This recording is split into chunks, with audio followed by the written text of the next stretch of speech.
আমরা মনে মনে চিন্তা করছি কি করব কি করব কি করব, কোথায় যাব। হুজুর আমাদের বিশাল বড় একটা দোকান, এই দোকানে এত পরিমাণে খরিদ্দারের চাপ যে আজান হচ্ছে তাও নামাজে যেতে পারছি না। এরকম অজুহাত দেয় কি দেয় না কথা বলে। কেউ বলে হুজুর আপনার 100 বিঘে ভেড়ি লিজ নেওয়া আছে, যার কারণে আমরা নামাজ ঠিকঠাক আদায় করতে পারি না, হুজুর কাজা কাজা করে বাবাজি। আবার অনেকে বলে হুজুর 4 বিঘে জমি ধানের জমি লিজ দেওয়া আছে, পাটের জমি লিজ দেওয়া আছে, অক্লান্ত পরিশ্রম করি, সারাক্ষণ খাটনি করি, হুজুর আমরা ঠিকঠাকভাবে নামাজে টাইম দিতে পারি না, জিকিরে টাইম দিতে পারি না, কোরআন তেলাওয়াতে টাইম দিতে পারি না। পিতা আমার ভাই জানেরা, ও নবী পাকের উম্মত উম্মতিরা, ও নবী দেওয়ানেরা, বিশ্ব নবী রাসূলুল্লাহ সাল্লাল্লাহু আলাইহি ওয়াসাল্লাম সাহাবাদেরকে বললেন, ও আমার সাহাবারা, আমি রাসূলুল্লাহ তোমাদেরকে জানিয়ে দিলাম, তোমাদের যখন মৃত্যুবরণ হয়ে যাবে, আমার উম্মত উম্মতিরা যখন ইন্তেকাল করবে, না না না খাটিয়াতে তাদের লাশ রাখা হবে, কিন্তু ওই খাটিয়া করে খবর পর্যন্ত যখন লাশটাকে নিয়ে যাওয়া হবে, ও আমার সাহাবারা, ওই লাশের পিছন পিছন 3টে জিনিস যাবে।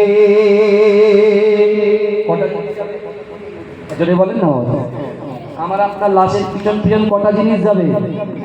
3টে জিনিস। কে বলছেন?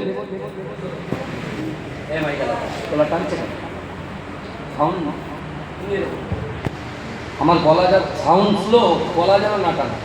প্রত্যেক দিন এই ওকাবের প্রোগ্রাম চলছে, রাত্রে জলসা, এটা মাথায় রাখা। বক্স বক্স কিচ্ছু বাস হবে না, ধরেও যাবে না ভাই, তুমি চালাও, আটকে রেখো। আমি বুঝি, বুঝতে পেরেছো? আমি অনেক, আমার সোনার ভাইরা ভালো করে চলো। বিশ্বনবী বললেন কি কটা জিনিস যাবে আমাদের কবর পর্যন্ত? কটা জিনিস যাবে? 3টে জিনিস যাবে। প্রথমে বলছে তোমাদের সন্তানরা কবর পর্যন্ত যাবে।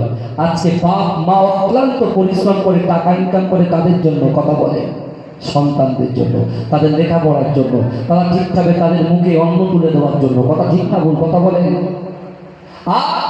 তারপরে রাসূল বলছে প্রথম যাবে তোমার সন্তান, আর দ্বিতীয় যাবে তুমি যে গচ্ছিত সম্পদ ক্রয় করছো, গচ্ছিত দেখে যাচ্ছ, ব্যাংক ব্যালেন্স করছো, হ্যাঁ গাড়ি বাড়ি যা কিছু দেখে যাচ্ছ, এই সম্পত্তি, এই সম্পত্তিটা তোমার কবর পর্যন্ত যাবে।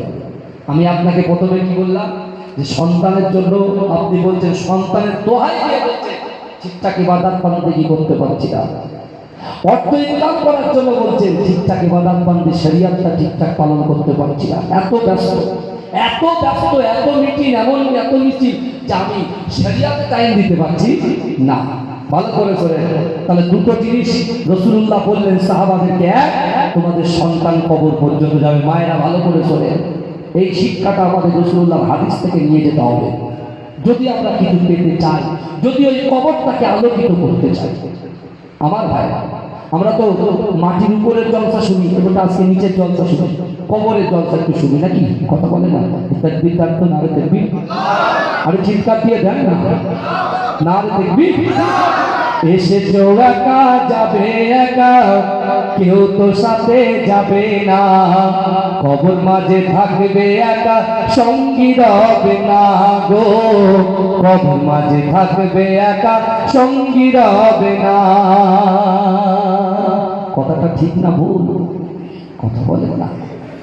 আগে এই রাসূলুল্লাহ জামানায় যারা বক্তব্য দিতে পারতো না, তারা কবিতার মাধ্যমে বলতো, শুনছেন?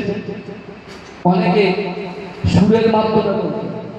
আমি যে কথাগুলো বলছি, হয়তো বক্তৃতা করছি, তার উপরে এটা ভালো করে বুঝে যান যে কি বলতে চাইছে ভিতরে।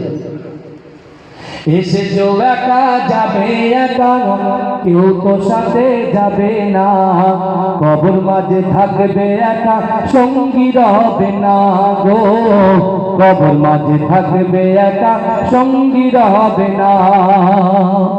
সাথে যাবে আমল নামা,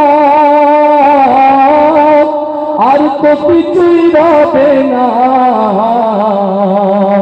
গহীন করে যেতে হবে, ওটাই আসল ঠিকানা, কবর মাঝে থাকবে একা, সঙ্গী রবে না গো, কবর মাঝে থাকবে একা, সঙ্গী হবে না। কথা ঠিক না ভুল বাবাজি? এই কথা ঠিক না ভুল? তাহলে আপনার এই বক্সের আওয়াজ শুরু করো তো, কানে লাগছে এই বক্সের আওয়াজটা শুরু করো আমার বাবাজিরা ভালো করে বলে। তাহলে বিশ্ব নবী রাসূল সাল্লাল্লাহু আলাইহি ওয়াসাল্লাম বলে দিলেন দুটো জিনিস তোমাদের, তিনটে জিনিসের ভিতরে দুটো, এক সন্তান যাবে, দুই কি যাবে বলে, অর্থ সম্পদ যাবে, সম্পত্তি যাবে। ভাইজানেরা, এই নবী পাকের উম্মত উম্মতিরা, এই নবী দেওয়ানারা, বিশ্ব নবী রাসূলুল্লাহ সাল্লাল্লাহু